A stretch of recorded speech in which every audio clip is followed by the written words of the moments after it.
안녕하십니까. 평생투자 파트너입니다. 2018년 2월 2일 금요일입니다. 현재 시간은 5시 50분 정도 되었습니다. 오늘 방송할 내용은 시황 이야기, 그리고 저희는 오늘 그 포트폴리오 전체를 일단 이익 실현 매도를 하였고요. 그것에 대한 이야기, 그리고 앞으로의 어떤 대응 방법들을 좀 이야기 드리겠습니다.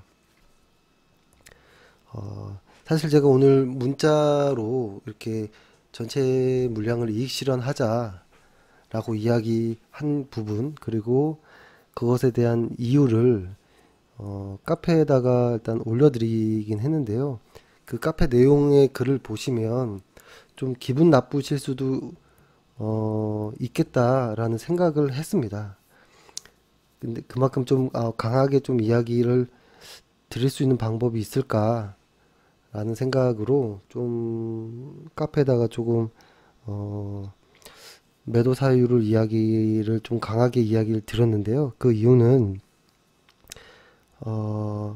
일단 1월 달에 시작한 포트폴리오가 얼마 되지도 않아서 이익 실현한다라는 것 자체에 대한 어떤 좀 허무함도 있으실 거고, 그리고 종목을 매도할 때 사실 그게 쉬운 게 아니거든요. 근데 수익난 종목도 그렇겠지만 혹시 뭐 수익이 안 난 종목 같은 경우에는 손이 안 나가는 것을 잘 알고 있습니다. 그리고 나의 주식 계좌에 주식이 단 한 주도 없다라는 그것이 뭔가 허전할 수도 있고, 뭐 간혹 보초병을 잠깐 두고 예를 들어서 뭐 한 주라도, 혹은 뭐 한 10주 정도만이라도 보초병을 세워두고 시장을 지켜보겠다라고 하는 분들도 있습니다. 그럴 수도 있는데요. 그리고 이제 뭐 물량을 절반만 던다든지, 혹은 월요일날 반등이 나올 거야. 보통 이렇게 급하게 하락한 날은, 특히 금요일날 이렇게 빠지는 날은 월요일날 시가에 조금 이제 상승으로 출발하는 경우도 있잖아요. 그래서 그거 부분을 활용해서 빠져서 나올 거야 라고 해서 매도를 안 하시거나 이런 부분이 있을 수 있거든요. 그래서 일단은 그런 부분들이 있을 수 있겠다라는 생각에 저도 충분히 공감하고요. 그래서 좀 매도 사인을 좀 강하게 이야기를 드렸습니다. 그리고 사실 제가 오늘 이렇게 센 척 하면서 카페에다가 이렇게 매도 하자라는 이야기를 드렸을 때 사실 속으로는 긴장했고 상당히 불편한 마음이었고, 사실 이것 때문에 며칠 동안 사실 엄청난 좀 고민을 했던 것 같아요. 고민을 했던 것 같고, 사실 여러 고민들을 하게 되었던 거죠. 고민. 시장의 약세의 징후들이 자꾸 나타나는데 어떻게 해야 되나 이런 고민을 했는데요. 그 고민에 대한 어떤 해답은 정해져 있었던 거였더라고요. 어차피 그 원칙이라는 게 있었기 때문에 그 원칙대로 하면 되는 거였는데 왜 고민을 했을까 이런 생각들도 좀 했거든요. 그래서 오늘은 일단은 오늘 보니까 회원분들 중에 아직 매도 안 하신 분도 있고, 오늘 내용이 무슨 내용인가 궁금해 하시는 분들도 있을 것 같아서 제가 오늘 다시 한번 카페에다가 쓴 이야기를 그대로 한번 전달 다시 해드리겠습니다. 어떤 내용이었냐면 일단 여기 숫자로 1, 2, 3, 4라고 적혀 있는 거는 확신을 가진 어떤 분산이었다라고 생각하는 부분, 그리고 여기 5, 6까지 해서 확신 분산이 한 6차례 정도 나왔다라는 것이고, 이게 화살표로 된 거는 약간 의심이 되지만 분산으로 추정된다라는 거였습니다. 그래서 플러스 한 2 정도. 그래서 분산이 꽤 많이 나온 상황인 건 맞더라고요. 그리고 여기 보면 별표가 여기는 지금 잘 안 보이는데, 아이고, 별표를 보면, 제가 요거 조금 사이즈를 줄여 볼게요. 아이고,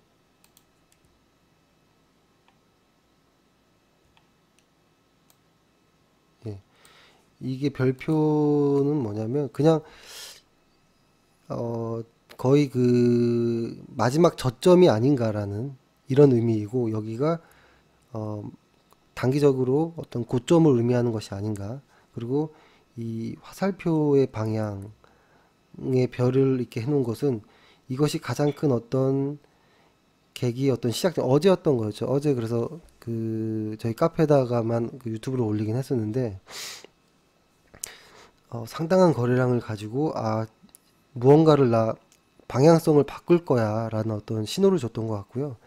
요때가 팔로우 스루 데이였잖아요. 그쵸?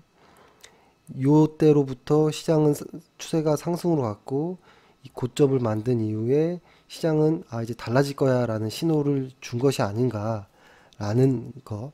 그래서 저희의 일단은 큰 틀이 뭐였었냐면, 아마 잘 아시겠지만 시장이 주는 수익 안에서 수익을 내자라는 것인데요.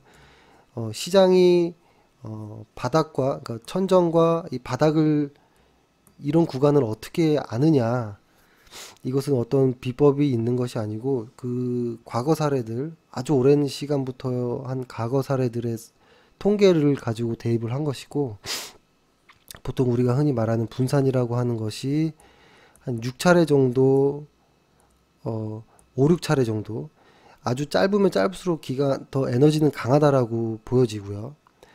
6차례 정도 분산이 나오면 시장은 약세로 전환되는 경우가 꽤 많았다라는 사실, 그리고 팔로우 스루 데이라는 시장의 추세 전환이 되는 신호 이후에 어떤 추세의 연속성이 시작되는 그런 부분에 어떤 징후들이 보이면 시장은 강세로 다시 전환된다, 이런 신호를 가지고 저희는 이 사이에서 이제 매수 매도를 했잖아요. 그래서 요 구간, 분산 이후에 지수가 빠지는 이 구간에서는 주식을 쉰다든지,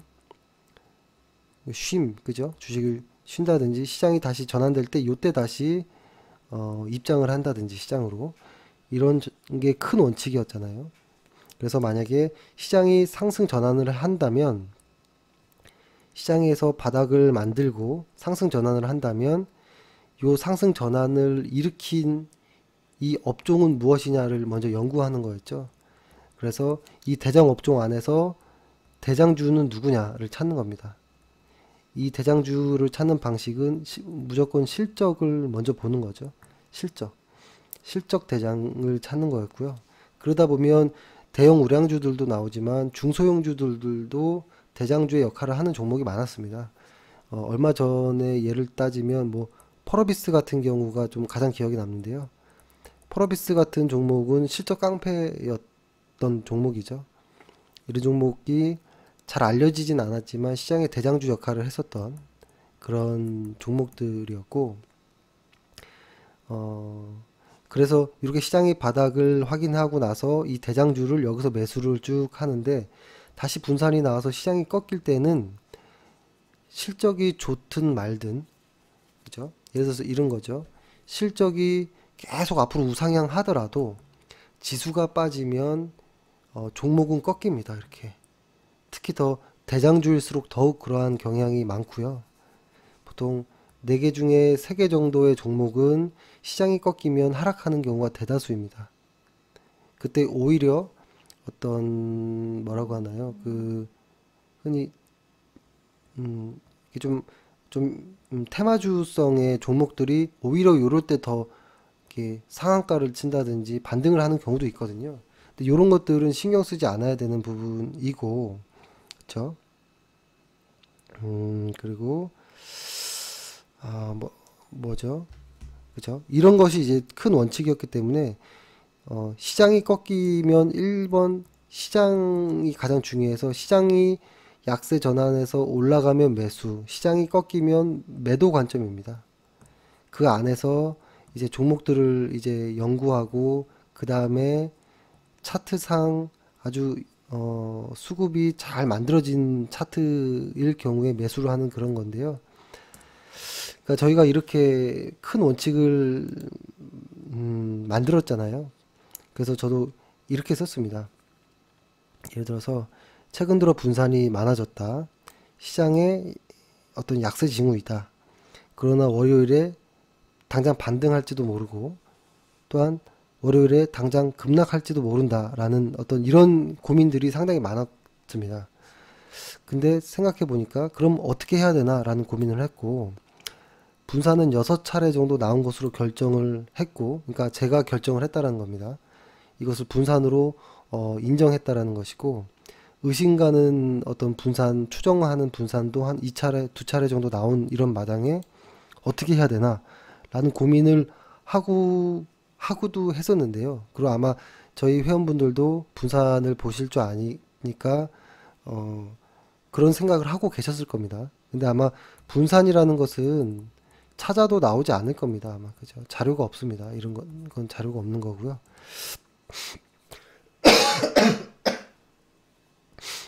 그래서 생각해 보니 당연히 해답은 그냥 원칙대로 원칙을 지키는 게 해답이었던 겁니다. 근데 이러한 것들을 왜 고민했을까라는 것들, 왜 고민하게 만들었을까를 생각해 보면 혹시라도 그 반등이 나올 수 있다라는 어떤 희망, 예상 그런 것들이었죠. 근데 그런 예상 때문에 리스크를 떠안고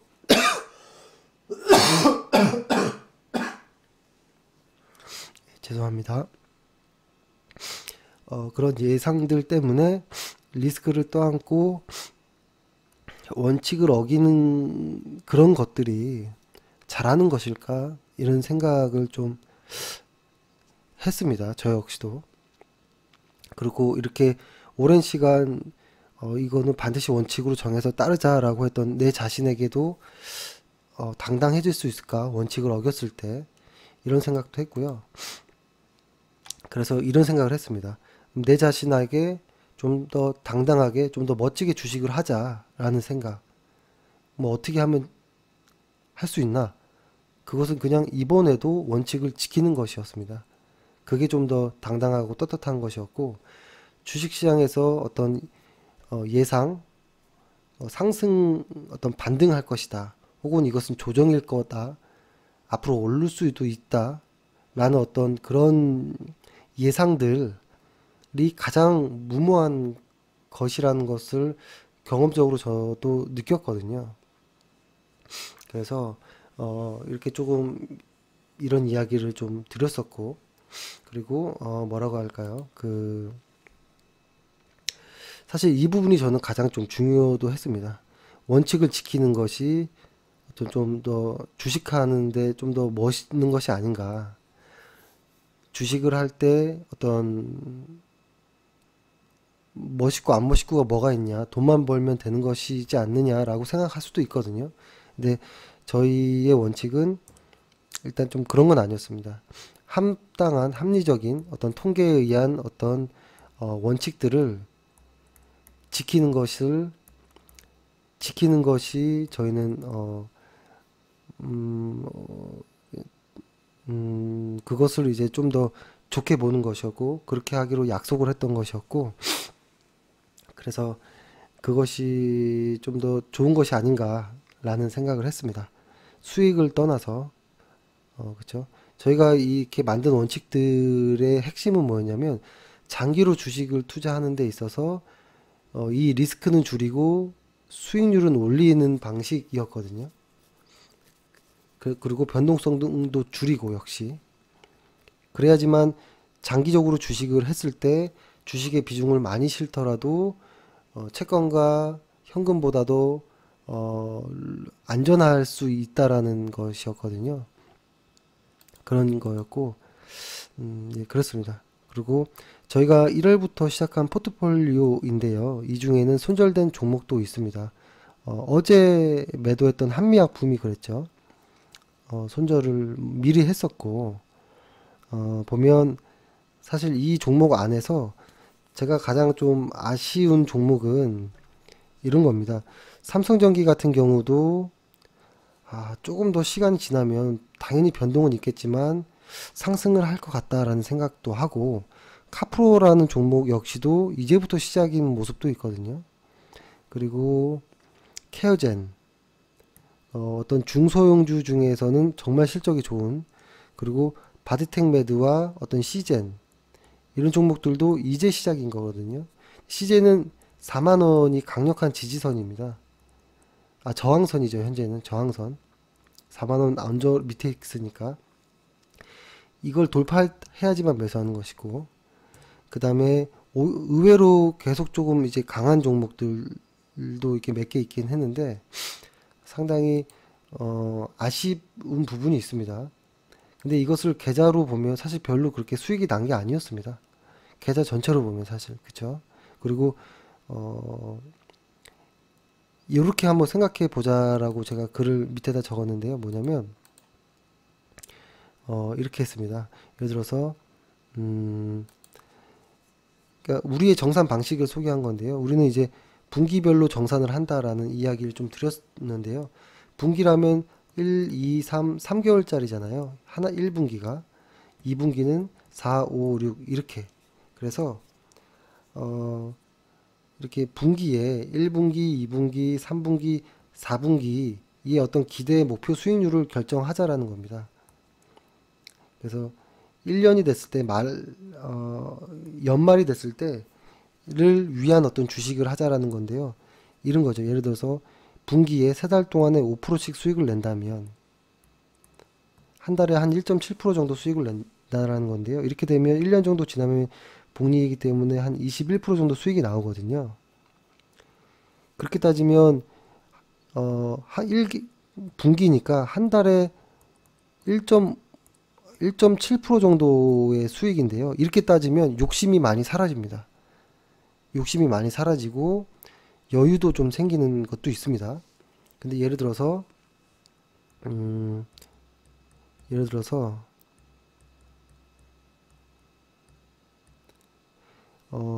한 세 달에, 그러니까 한 분기에 10%씩 주식의 수익을 내자라고 이렇게 마음을 먹으면, 그쵸? 여기도 적어놨지만 1년 후에는 46% 정도의 수익이 나거든요. 그렇게 따지면 한 달에 3% 정도, 3.3% 정도 수익을 내자라는 이런 마음인데요.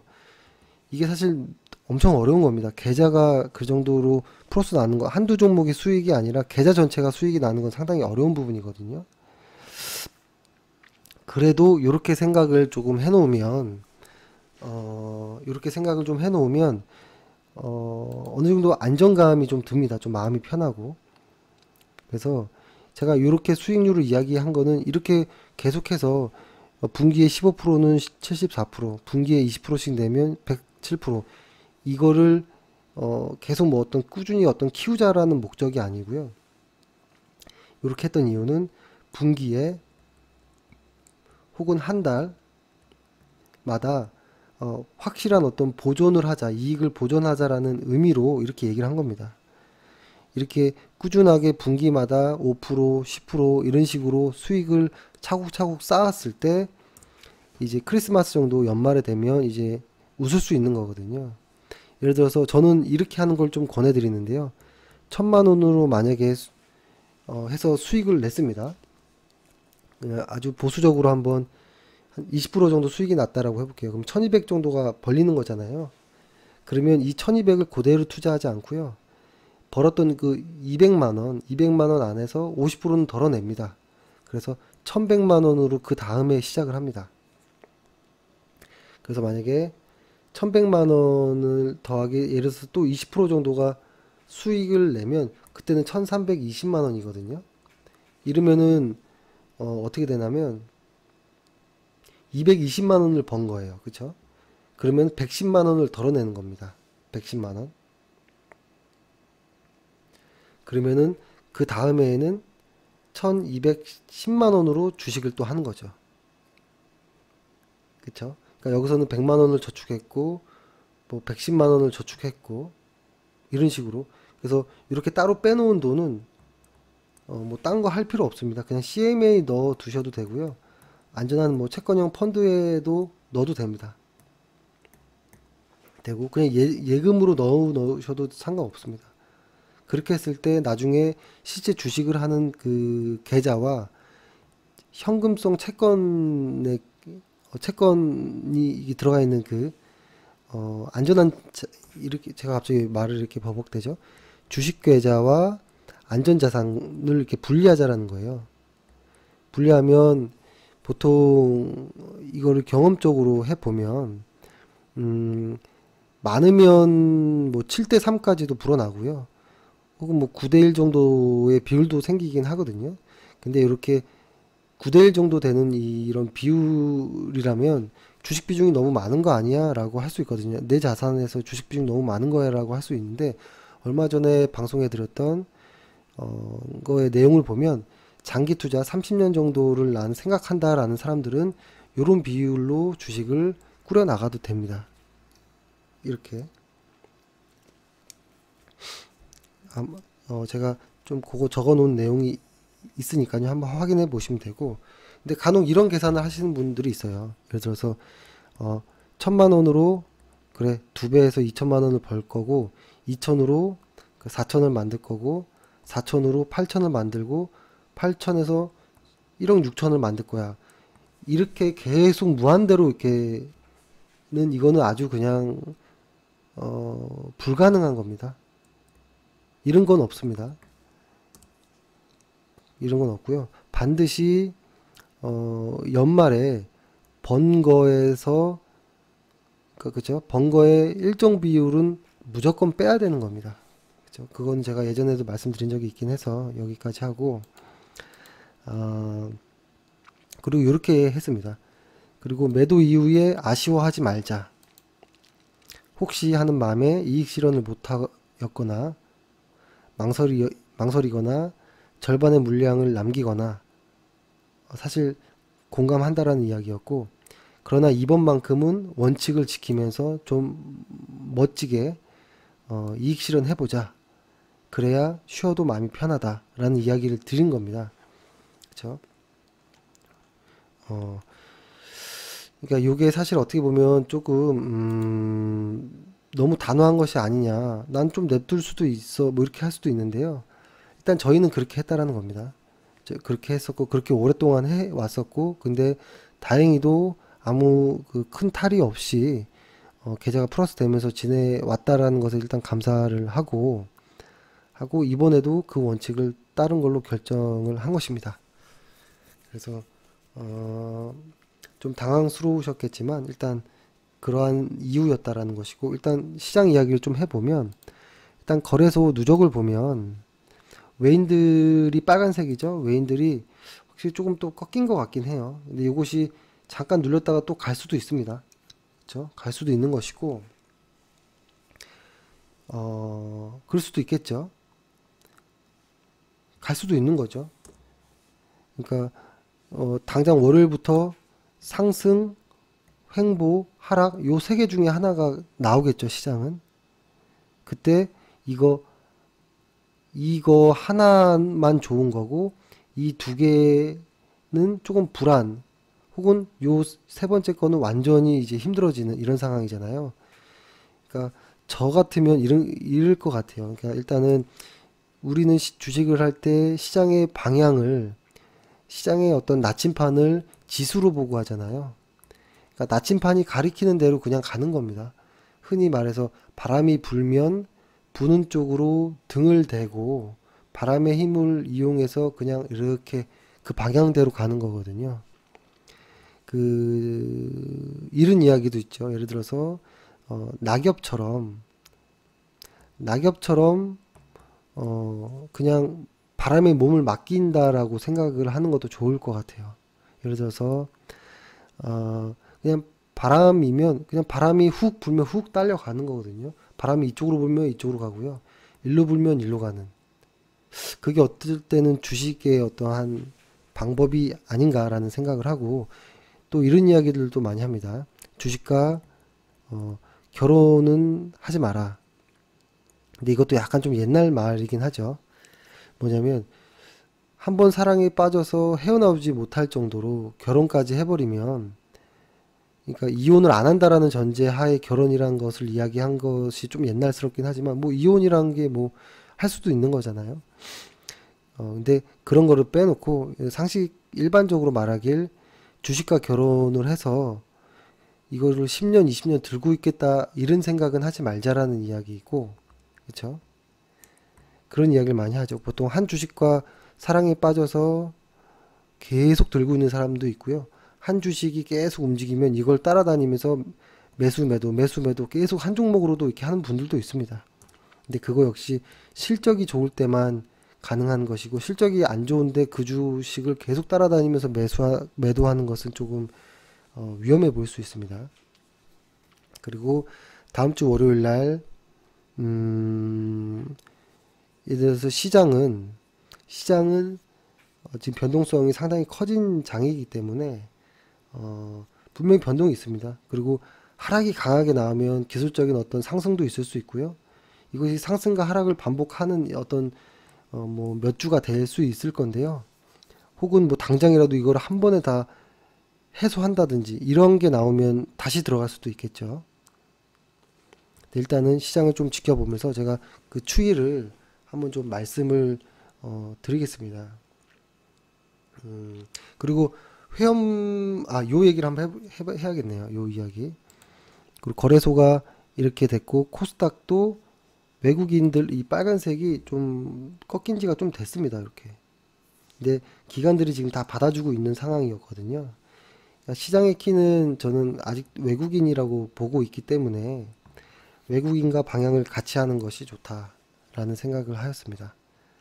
그리고 업종 차트를 보고 시가총액 예를 들어서 제가 주간 차트로 한번 보여드릴게요.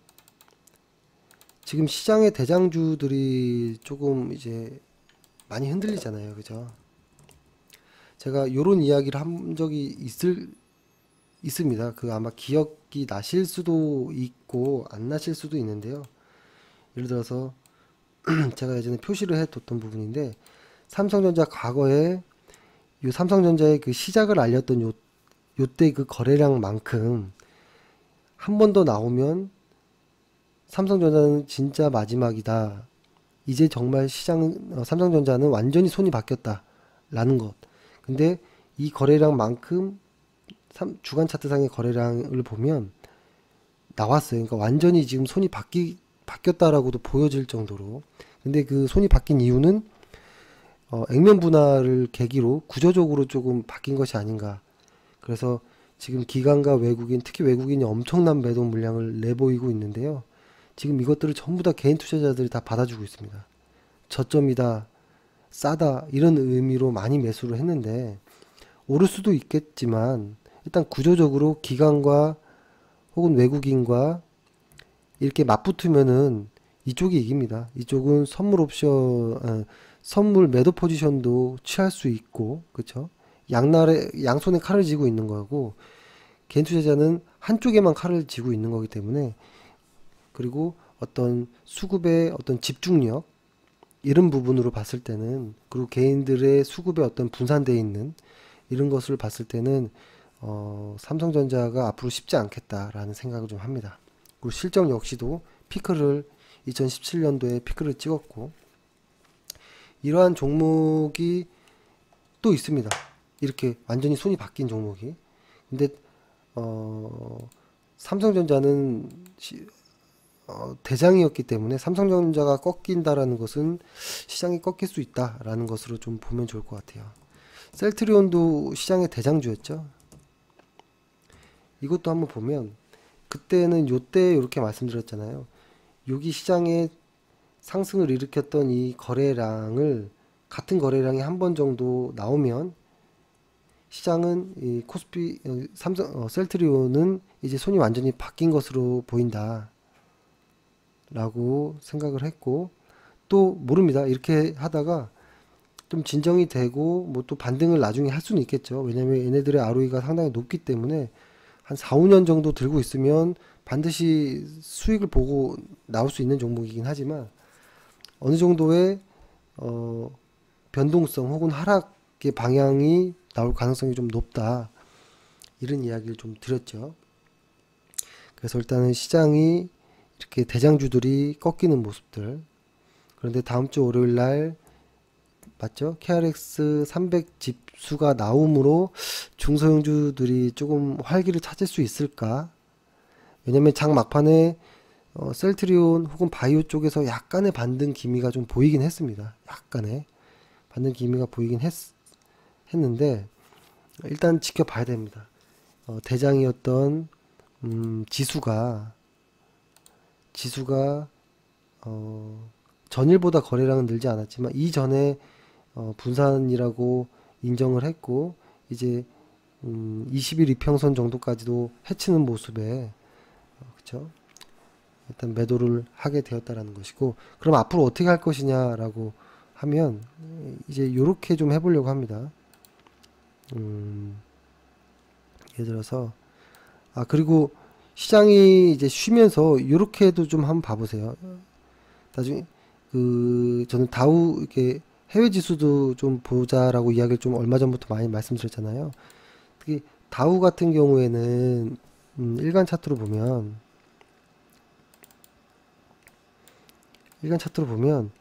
다우 같은 경우에도 일단은 만약 여기까지라고 치면은 적으면 4차례 혹은 많으면 6차례 정도의 일단 분산이 나왔습니다. 다우도 역시 그렇게 많이 나왔고 그 다음에 뭐 지금 보여드렸던 게 나스닥이고 다우 같은 경우에는 하나 덜 나왔어요. 현재 많으면 5차례 적게 봐서는 한 3차례 정도의 분산이 나오긴 했는데요. 사실 요때 날도 분산으로 어느 정도 추정이 되는 날입니다. 사실 요 날도. 그렇죠? 그리고 필라델피아 반도체 지수 역시도 같은 모양으로 좀 꺾였죠. 그리고 현재 미니 선물 역시도 아마 하락으로 예상을 합니다. 출발 하락으로 예상할 것 같고 해서 아마 다음 주 월요일 날 시가는 어떤 뭐 상승이라든지 어떤 변동성을 보여주겠지만 방향성을 하기에는 오후장이 들어봐야지만 알겠다라는 정도 이야기를 드리고 그리고 한 고객분께서도 이런 이야기를 예전부터 많이 했는데요. 이제 시장의 상승 그리고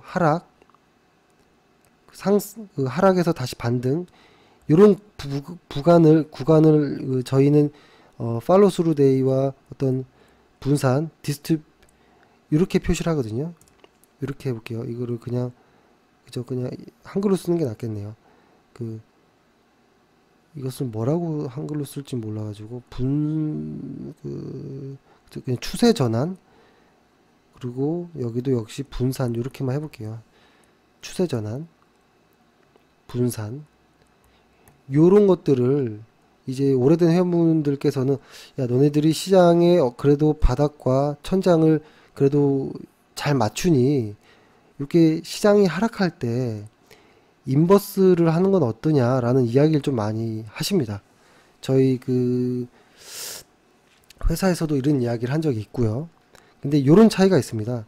시장이 상승할 때 그러니까 일반적으로 그냥 코덱스 200이라는 것과 코덱스 200 인버스라는 종목 있죠. ETF가 이것을 마치 반전시켜서 뒤집어 놓은 모양으로 이해를 하시는 경우가 있는데요. 이것은 약간 다르게 보셔야 돼요. 뭐냐면 시장이 상승할 때는 벽돌을 하나씩 이렇게 쌓는 느낌으로 올라갑니다. 이렇게 이런 식으로 시장에서 이렇게 상승할 때는 이런 식으로 올라가거든요. 그러니까 지그재그로 위로 이렇게 올라간다라는 거예요. 여기서 또 하나 이렇게 위로 올라갈 것 같지만 그러지 않고요. 또 밑에서 한 단이 쌓여지고 또 이렇게 올라갑니다. 시장은. 저의 느낌인 거예요. 그래서 시장은 이렇게 해서 차곡차곡 쌓여지는 모습이고요. 대신에 시장이 하락할 때는 그렇지 않고요. 이것을 시장이 하락할 때 이 벽돌을 하나씩 이렇게 떼가면서 하락하지 않아요. 시장이 하락할 때는 한 번에 무너뜨립니다. 한 번에.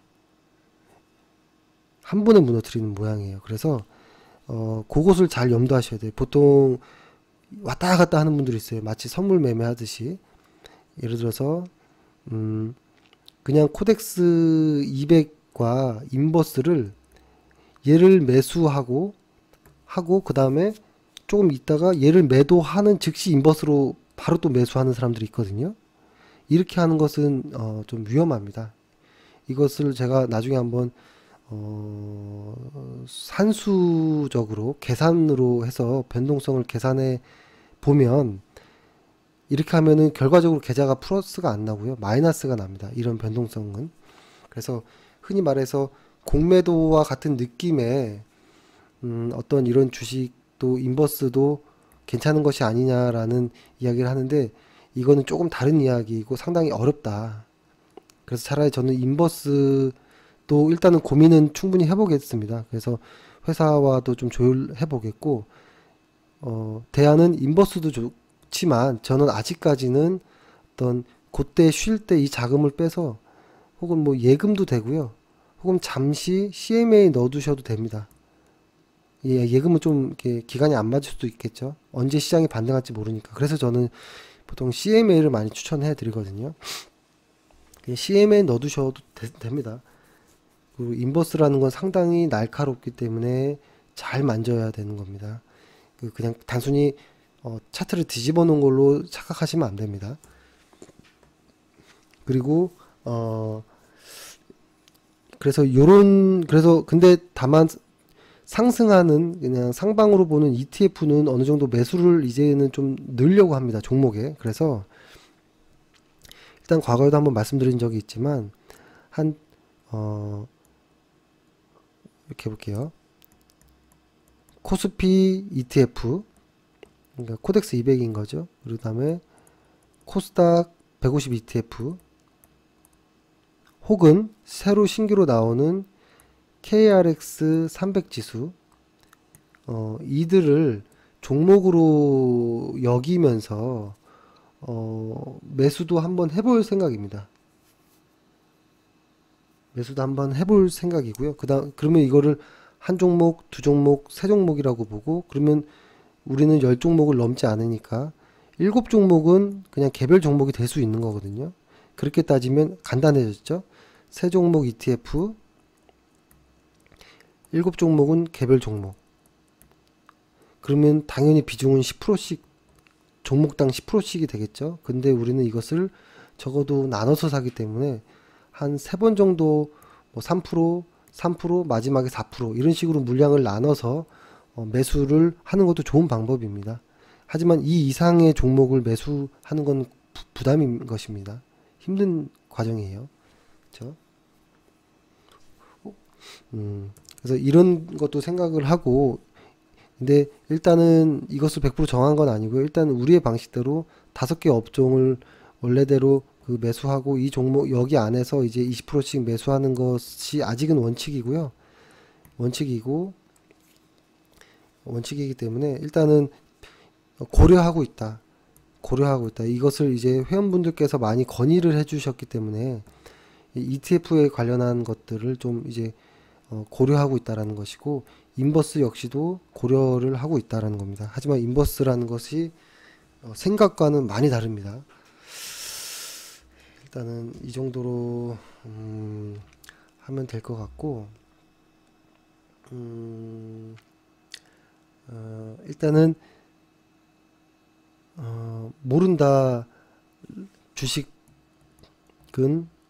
미래는 모른다가 저는 여태까지의 느낌으로 봤을 때는 이것이 정답인 것 같습니다.